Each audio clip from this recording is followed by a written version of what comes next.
Assalamualaikum warahmatullahi wabarakatuh. Bareng lagi dengan kita di OTW, obrolan forum RT RW.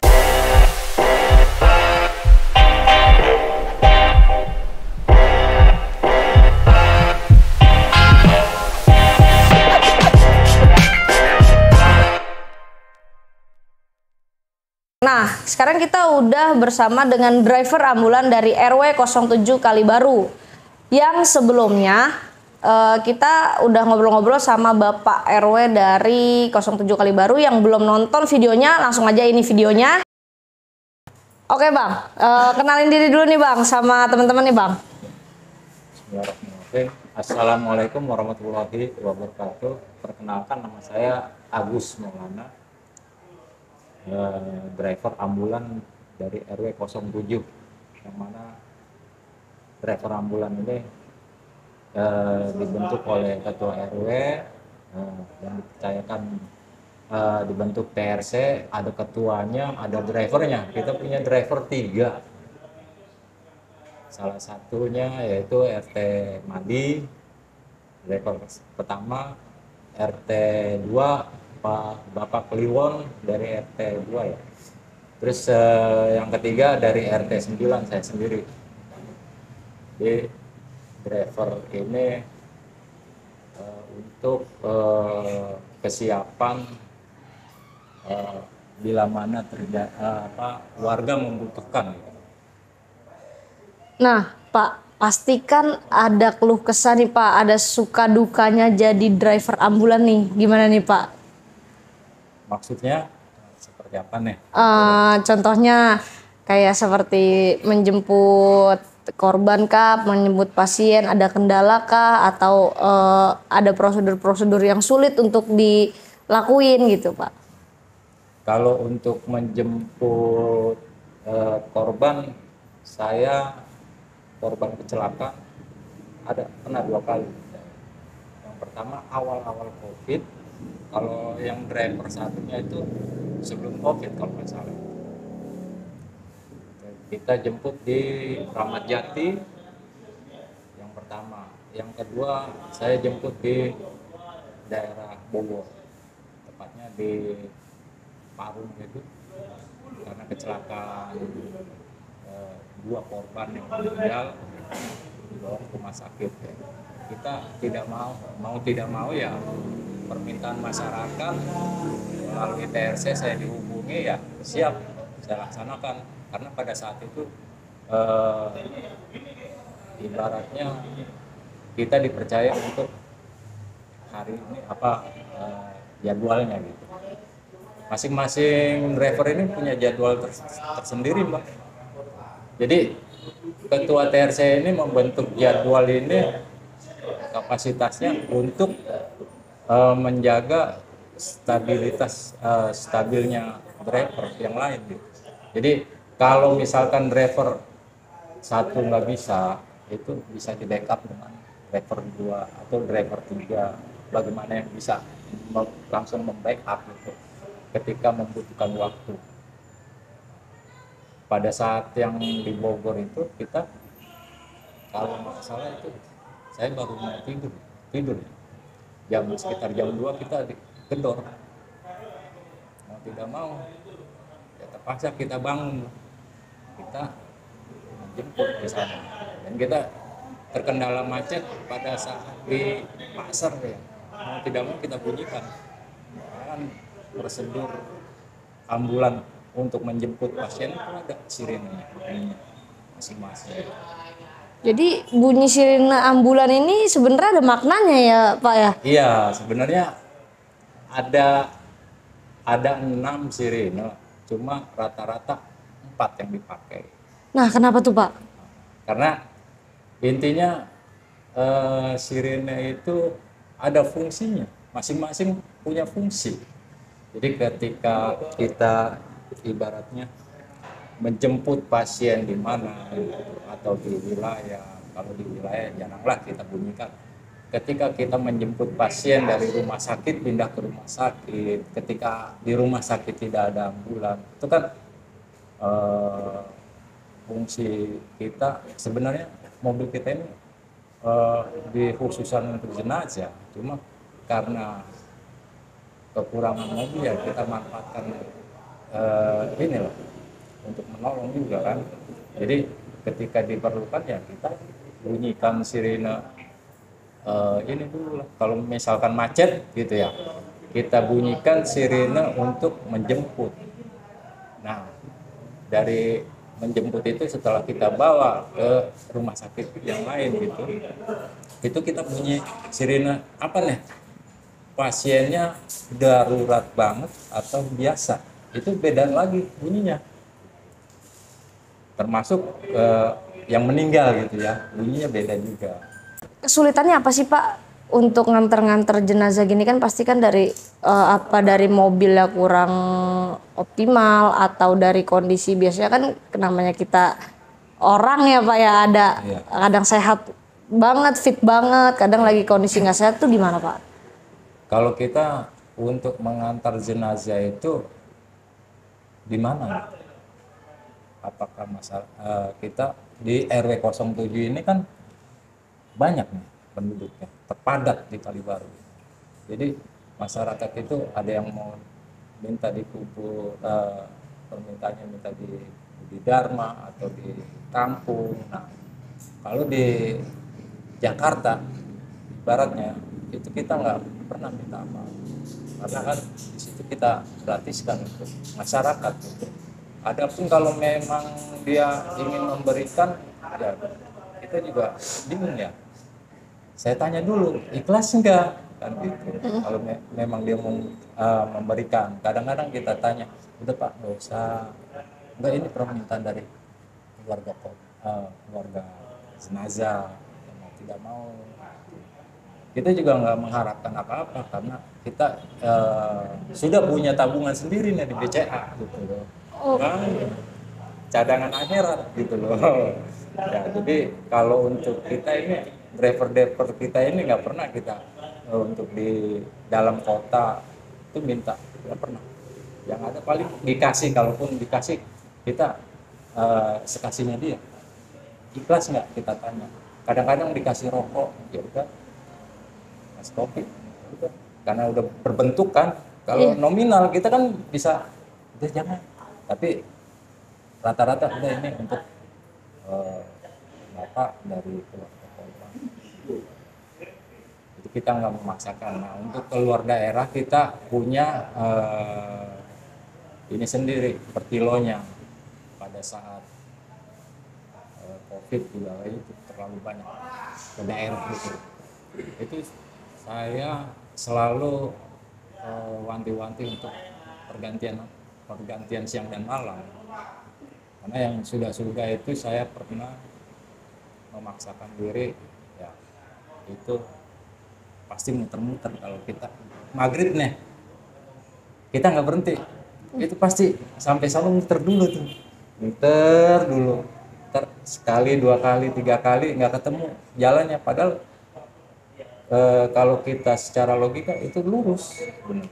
Jadi kalau kita udah muter begitu, mau tidak mau kita sebut dulu Pak jenazahnya nih si A, baru kita gebrak dashboard nih, pelan 3 kali. Saya ini mau nganter, jangan diajak muter-muter, biar cepet gitu loh. Dalam hati, tapi saya nggak langsung Nggak ngomong gitu ya Pak. Tapi kita dalam hati. Tuh. Barulah kita jalan, nggak taunya depan memang bener terbuka itu jalanan, lurus doang udah. Nggak lama nyampe, sekitar 2 kilo 3 kilo. Kalau yang ke luar daerah gitu ya. Dan selama keluar daerah tuh saya belum pernah diganggu atau di apa. Karena kan kita niatnya membantu kan. Yang saya utamakan itu kan patut kifayah ketiga yang mengantar. Gitu. Nah Pak, berarti Bapak posisinya di sini kan sebagai ketua RT ya Pak? Iya, betul. Nah, ketika malam-malam nih Pak atau pagi di jam istirahat diganggu oleh warga, ada perasaan kayak, aduh, gak usah deh, gitu gak sih Pak? Atau langsung semangat?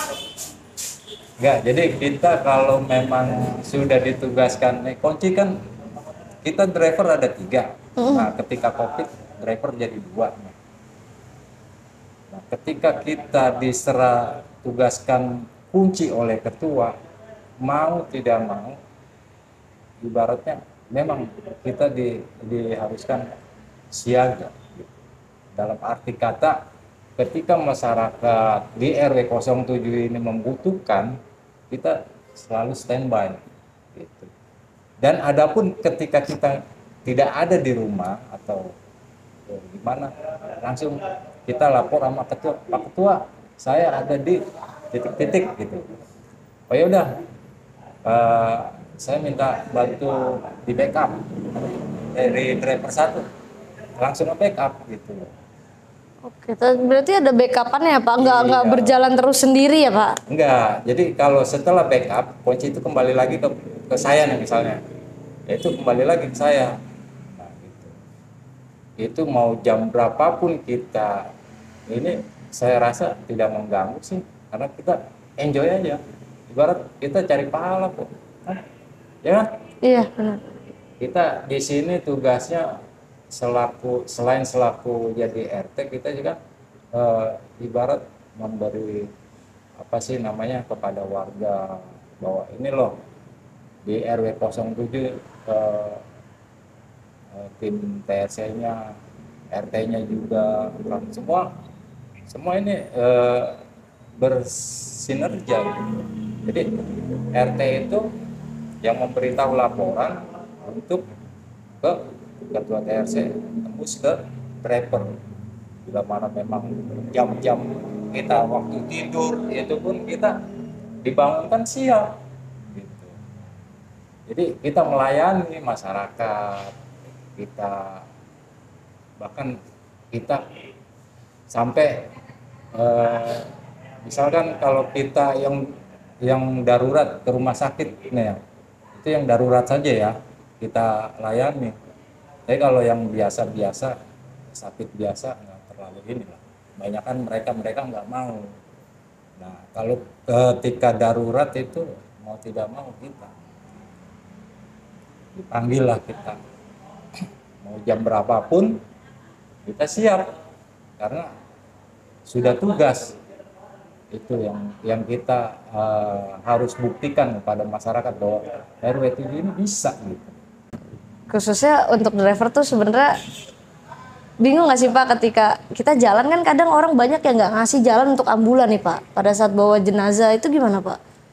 Sebetulnya memang harus gerusak-gerusuk seperti yang udah sering kali kita lihat nih Pak, yang akhirnya orang kesel ngapain sih gitu. Nah, sebenarnya gini ya Mbak, saya cuma meluruskan saja. Kalaupun kita mintalah, kita mohonlah kepada driver yang lain untuk bersabar. Kalau seandainya kita membawa pasien ataupun jenazah, kita tak perlulah arogan atau gimana. Kita lihat dulu lah. Kalau misalkan kita ada pengawalan, cukup kita ini utamakan dulu. Kalau memang darurat, utamakan dulu maju ke rumah sakit. Itu urusan belakang, karena kita udah ada. Pasti mereka juga intinya mereka juga pasti akan pakai ambulan. Jadi kita nggak terlalu terpengaruh sih sama kemacetan, karena kita juga pasti jalan biasa, nggak macet lah kalau ambulan. Ada yang bantu juga ya Pak dari komunitas-komunitas? Dari komunitas manapun, dari pemotor atau mobil pasti ada lah. Kita lewat ini, kita darurat ini, bunyi sirine darurat itu beda memang ya.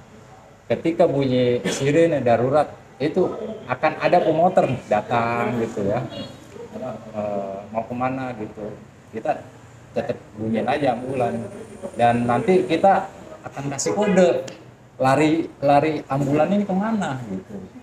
Mereka pasti melihat ke belakang, entah dari spion atau menengok ke kiri atau ke kanan kan, misalnya pemotor ini kan. Nah, kita di situ kuncinya ketika ada lampu merah gitu ya, kita mau lurus ya kita dim, tetet 2 kali, ya ngedim lah gitu. Jalan. Kita nggak perlu pakai hazar sebenarnya ambulan itu. Jadi Kenapa tuh Pak? kalau pakai hazar ini ibaratnya bisa jadi membingungkan yang membantu kita di depan gitu. Kayak ojol atau komunitas yang lain, ibaratnya mereka kemana nih larinya nih ambulan kan gitu. Tapi kalau kita nggak pakai hazard, ketika kita kasih kode send ke kiri, dia langsung pat ke kiri, nyetopin kendaraan yang lain gitu loh. Jadi ketika kita lurus, kita kasih dim, dia tahu, wah dia lurus gitu. Jadi intinya kode untuk pemotor yang membantu ambulan, saya ucapkan terima kasih ya, karena ada jiwa-jiwa sosial mereka itu ya untuk ambulan. Karena kan ambulan ini butuh kecepatan juga, dan butuh juga misalkan kalau memang darurat kita harus tangani. Tapi ya pernah sih saya ngalamin ambulan itu ketika darurat akhirnya ya ada juga yang dapat tolong. Waduh. Itu gara-gara apa Tapi tuh, Pak? sampai di rumah sakit. Karena kemacetan kah? Atau ada yang nggak ngasih jalan? Ya, karena macet itu utamanya. Karena ketika macet itu kita nggak bisa memprediksi jalanan itu macet atau tidak.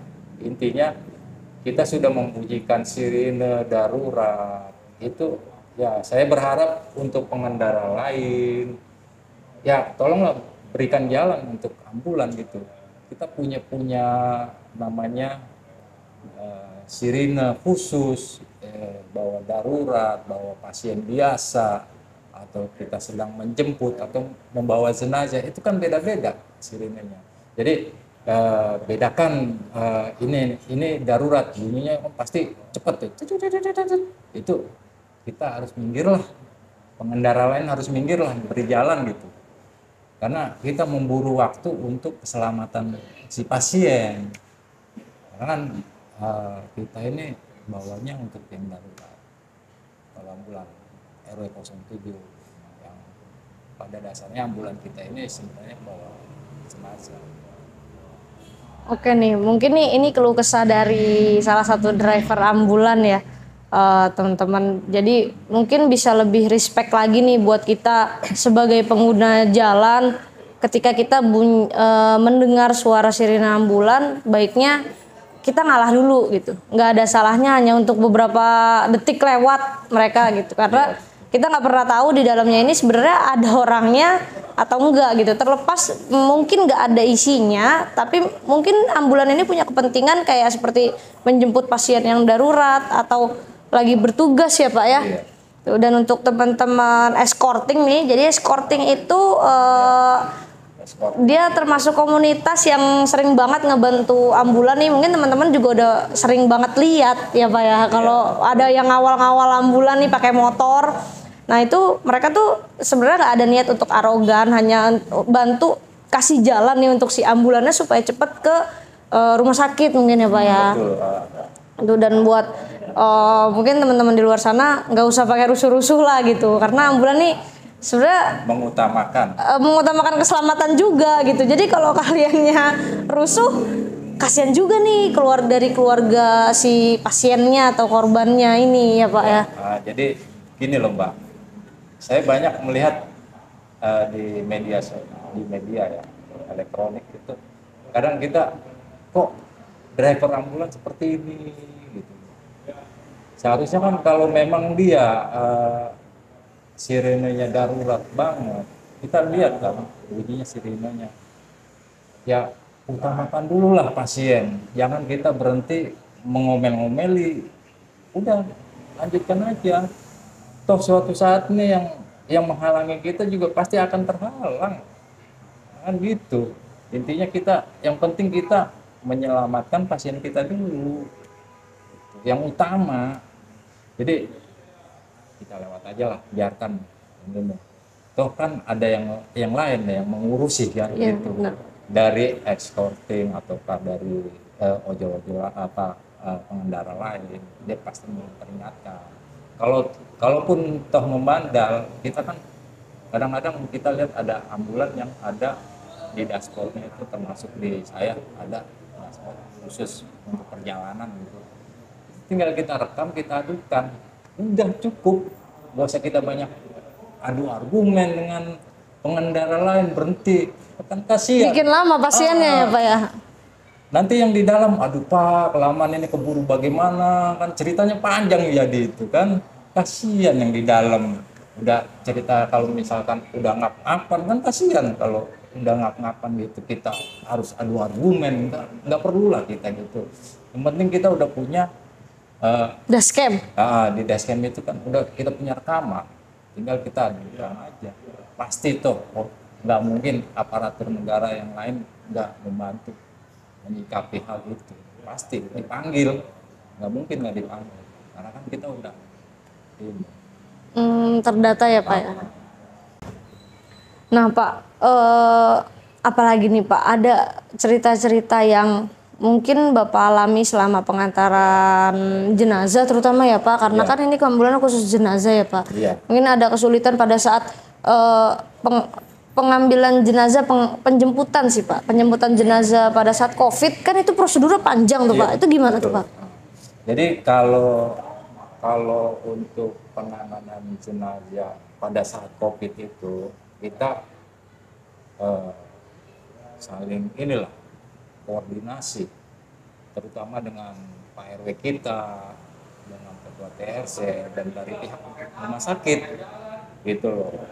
Bagaimana kan pada saat COVID itu yang paling banyak itu ketika habis lebaran itu sampai ibarat kata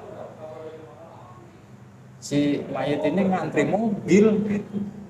Jadi kendaraan ambulan itu tidak mencukupi pada saat itu, terpaksa kita juga ikut andil di dalamnya.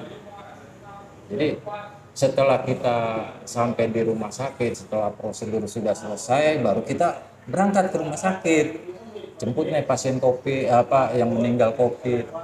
Kalau memang kita membutuhkan khusus warga RW 07. Kalau untuk di luaran kita punya etika sendiri dari Pak RW, Ketua TRC, karena dari RW lain minta bantuan, tolonglah. Kita kan nggak bisa langsung berhubungan langsung dengan RW, dengan Ketua TRC. Ketua TRC itu ya yang memberi kita wewenang gitu, jalan atau tidaknya. Jadi kalau untuk COVID itu ya saya sedih banget ya ketika ngantar itu keluar daerah. Kenapa tuh Pak? Itu saya pas lebaran, habis lebaran itu yang pemerintah mengumumkan untuk tidak pulang kampung, ya masyarakat banyak yang pulang kampung. Pada akhirnya apa? Kita mengantar ke daerah Pekalongan itu, kalau nggak salah ke Pekalongan ya, itu kita berangkat aja udah berapa mobil ambulan yang dari Jawa. Oke, dari Jawa ke Jakarta. Iya, dari Jawa ke Jakarta nih ya. Itu udah berapa mobil ambulan yang lalu lalang gitu yang arah ke Jakarta. Nah, itu kalau nggak salah sekitar 40 sampai 60-an ya. Kalau saya pernah saya hitung sih 40 lebih lah gitu, karena kan kita nggak mau hitung juga. Iya. Karena kan driver itu kan pasti gantian kalau keluar daerah. Jadi kalau pas pulangnya tuh baru saya geleng-geleng kepala. Lebih dari 60 lah itu ambulan, saut-sautan itu. Yang dari Jakarta ke Jawa atau ke daerah gitu ya. Itulah. Sampai saya pernah bilang, ini masyarakat dikasih imbuhan atau dari pemerintah informasi dari pemerintah nggak menaati ya, kita sedih sendiri gitu ya. Inilah kita yang dampaknya ya Pak ya. Dampaknya seperti ini, masyarakat yang kurang memahami instruksi dari pemerintah ya, kejadiannya seperti itu banyak. Nah jadi, Pak, pada saat COVID itu kan pembatasan kendaraan ya Pak untuk keluar masuk daerah. Nah ambulan ini kena juga nggak Pak imbasnya? Kalau ambulan kan kita lihat dulu nih kemana, kita ke luar daerah. kita otomatis kan ada surat kematian, kita bawa surat kematian tersebut. Jadi ketika misalkan ya diberhentikan oleh pihak kepolisian, kita bawa suratnya, ini loh Pak suratnya kan, dan dilihat di dalam kenyataannya benar, ini gitu. Jadi untuk mengantisipasi hal yang tidak memungkinkan ya seperti itu. Tapi selama saya bawa ambulan tidak pernah ada yang ibaratnya distopi sama ya kepolisian atau pembatasan itu. Malah kita justru berterima kasih kepada pihak kepolisian yang memberi ruang kita untuk melanjutkan jalan gitu. Jadi perboden itu dibuka dengan beliau itu pada saat di daerah Pemalang atau Pekalongan kita dibuka. Jadi penyekatan itu dibuka ambulan karena tujuan kita lurus. Untuk supaya si ambulan ini bisa lewat gitu. Bisa lewat, betul. Jadi ambulan Jadi itu nggak ketahan lama-lama ya Pak? jadi nggak ketahan. Jadi memang pada saat itu memang pemerintah menginstruksikan seperti itu kepada aparat semua jajarannya. Jadi kita ambulan ini khusus ya bagaimana gitu. Jadi pemerintah itu memberikan khusus buat melewati hal itu. Oke nih, kita apresiasi juga nih buat para stakeholder di Indonesia ya, khususnya ya pada saat COVID, ambulan tuh bener-bener diperlancar ya Pak jalannya. Nggak ada pemeriksaan yang aneh-aneh nih.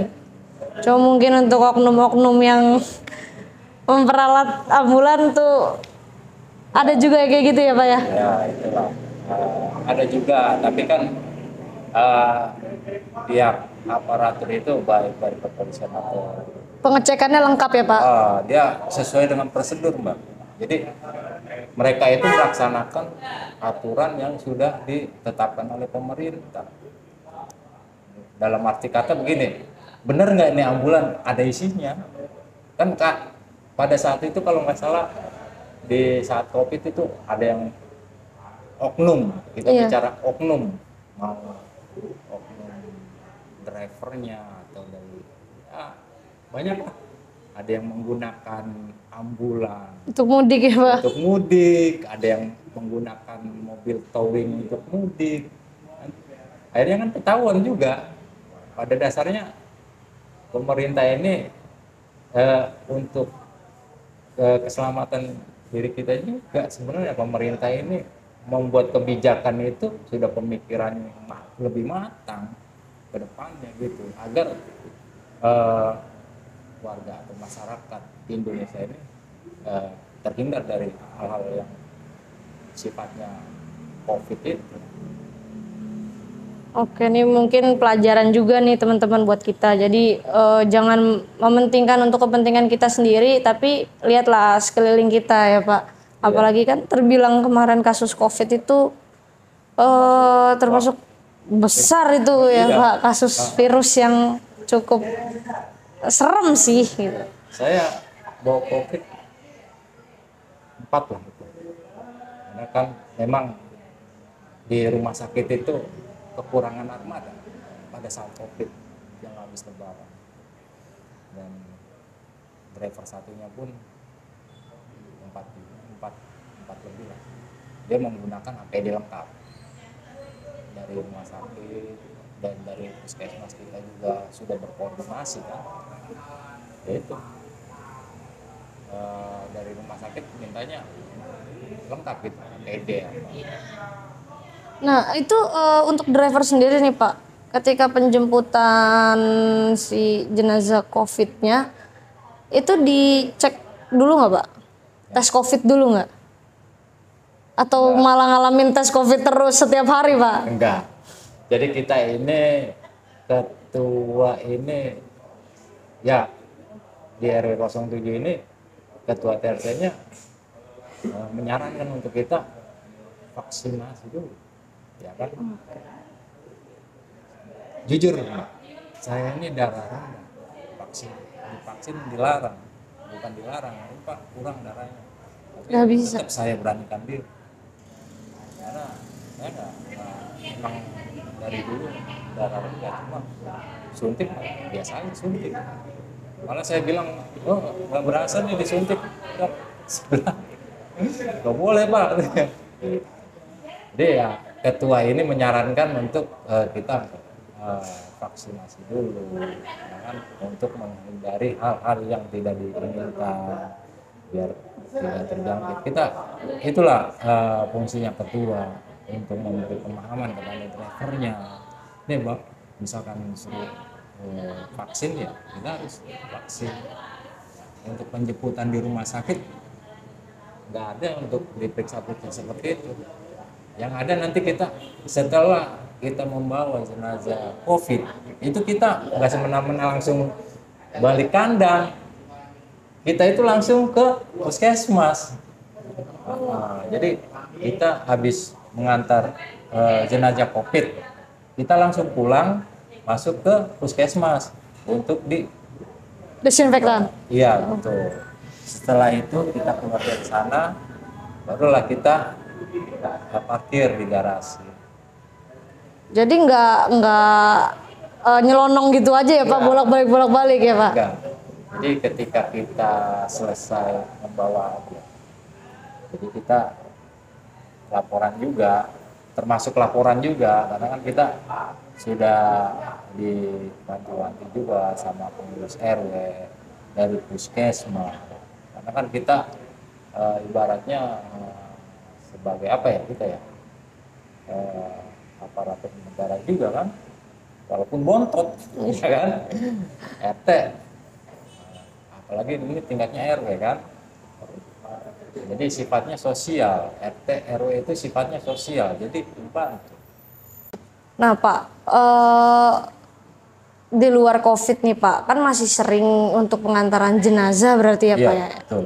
Atau pasien-pasien yang sakit atau korban kecelakaan itu berarti juga direspon Pak? Iya, direspon. Nah itu ada kendala nggak sih Pak di perjalanan, terutama di tol ya Pak? Ambulan bayar tol berarti Pak? Bayar ambulan. Dan saya juga berharap pengennya nih ke depan pemerintah khususnya ya khusus ambulan dipertimbangkan kembali lah untuk tol itu loh. Supaya lebih cepat ya Pak? Iya. Nah kendalanya sendiri apa nih Pak untuk di perjalanan Pak? Pernah nggak Pak maksudnya kayak yang setelah nganter terus tiba-tiba di jalan ada kejadian dan harus nganterin lagi gitu Pak? Ya itu pernah saya ngantar jenazah ya. Kebetulan orang yang tidak mampu ya, kita kerjasama dengan, kita berkoordinasi dengan RT setempat, RT-nya. Kita antar. Itu kan ibaratnya keluar daerah. Jadi kita tidak menghitung perkiloan di pelaksanaan. Karena memang dasarnya orang tidak mampu. Nah, ketika selesai mau mengantar itu kan otomatis kan kita lewat tol, selebihnya kita lewat pinggir, gitu kan. Nah, bisa lewat Pantura itu, setelah pulang mengantar itu sekitar jam 8, jam 7, jam 8 malam itu ada kejadian Mbak, kita di stop. Nah, jadi ambulan kita ini sudah mengantar jenazah. Kosong berarti ya Pak kondisinya? Kosong, tapi masih ada keluarga jenazah yang ikut di ambulan 1 orang. Jadi ketika di stop ini di jalan di stop nih di Pantura. Nah, kita berhenti, dimintai untuk pertolongan ke rumah sakit. Kan kita bersama RT-nya juga, nah yang ini, jadi kita minta siapa yang bertanggung jawab kan gitu, karena kan kita akan melanjutkan ke Jakarta. Akhirnya ada salah satu warga yang mau bertanggung jawab untuk mengurusi ini, karena kan kita nggak harus menemani si korban itu masih hidup loh Mbak. Jadi ketika saya dicegat itu kita lihat keadaannya gitu. Kita lihat keadaannya butuh banget karena habis mukanya. Yang apa namanya hidung ini terbentur sama belakang kontainer. Karena rata-rata hampir semua kontainer rata-rata kontainer itu banyak yang lampunya tidak menyala di belakang. Itu yang mengakibatkan pengendara motor gugup dan akhirnya menabrak. Nggak tahu ya Pak, jadi kayak si kontainer ini berhenti atau mau belok atau gimana, nggak tahu Pak. Itu dalam keadaan jalan. Kalau di Pantura tuh hampir rata-rata jalan nggak terlalu cepat sih kontainer itu. Tergantung pengemudi motornya ini, apakah dia kecepatan tinggi. Kan rata-rata kan menghindari malam itu kan rata-rata pemotor itu ngebut. Iya, karena takut. Akhirnya tanpa disadari di depan ada buntut mobil gitu. Akhirnya menabrak. Banyak kejadian seperti itu. Yang hancur kita bawa ke rumah sakit kan karena minta pertolongan, ya udah oke. Kita antar ke rumah sakit terdekat. Ternyata sampai di rumah sakit nggak bisa karena alatnya kurang. Akhirnya kita antar ke rumah sakit yang lebih ini lagi. Akhirnya alhamdulillah sampai di rumah sakit di situ kita serahkan dan kita iniin ya. Lalu mobil kita cuci karena darah. Ini dia masih Cucinya cuci biasa di steam Pak atau dicuci sendiri Pak? di rumah sakit kan ada, kita cuci pakai sabun, kita ngabisin ya kita cuci sendiri kita karena kan di rumah sakit nggak ada yang mau nyuci. Iya, kita pasti. sendiri kan. Iya, akhirnya kita cuci, setelah selesai barulah dari pihak kepolisian datang dan mengucapkan terima kasih kepada kita. Saya pun mengucapkan terima kasih Pak, tolong dibantu pasien ini karena saya akan melanjutkan ke Jakarta. Itu doang. Artinya sebagai driver ambulans sendiri Pak harus sigap dimanapun tiba-tiba dimintain pertolongan kayak gitu ya Pak? Ya tergantung bagaimana gitu. Misalkan dari pihak kepolisian sudah ada, kan biasanya kalau kecelakaan kan pasti ada ambulan yang lewat. Nggak semua ambulan itu Dimintai tolong langsung. karena kan mereka itu kan punya ini sendiri.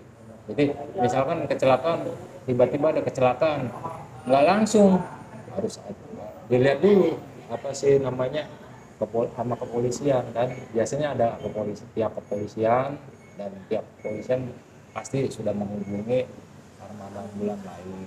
Kita nggak dihentikan, kita lewat saja.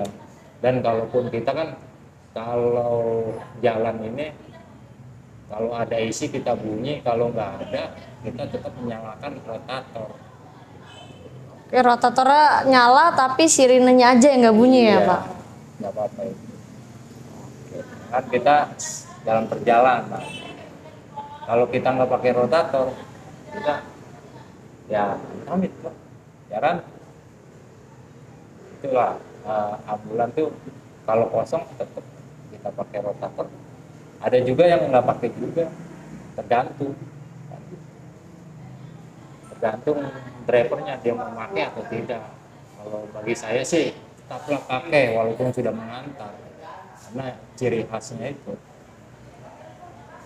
dari bunyi dan tidak bunyi. Ini sudah mengantar. Dan kita pun ada ini juga. Nggak sewenang-wenang nyalain terus ya Pak?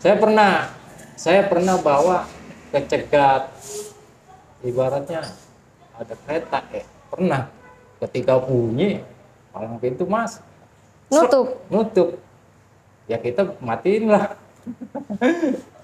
Masa ya kita bunyiin berisik, kasihan nih. Tapi kalau kondisinya lagi bawa pasien tuh gimana Pak? Ya kita Pernah begitu Pak? kan prioritas itu yang prioritas utama kan satu kereta api ya kan, kedua pemadam sama ambulan. Itu prioritas. Jangan kita mentang-mentang prioritas kita Labas. gini. Pernah Mbak saya habis mengantar jenazah ya dari Solo, mantan RT Itu ketika di sana setelah pulang kita kan nyalain rotator tuh, tetap nyalain, di lampu merah kita berhenti, sampai pernah diketok sama pengendara, Pak tumben katanya, wah ambulan ramah banget. Iya apa-apa, orang lagi nggak bawa, biasanya seradak serunduk ambulan. Oh tidak. Akhirnya begitu ini lampu hijau ya baru saya jalan. Kita mentaati peraturan lah. Kalaupun kita di ambulan ini sedang kosong, setelah mengantar jenazah ya taati peraturan. Kalaupun kita di setelah mengantar tiba-tiba ada perlu bantuan ya kita bunyikan sirine yang lain. Jadi untuk tidak menghambat di perjalanan.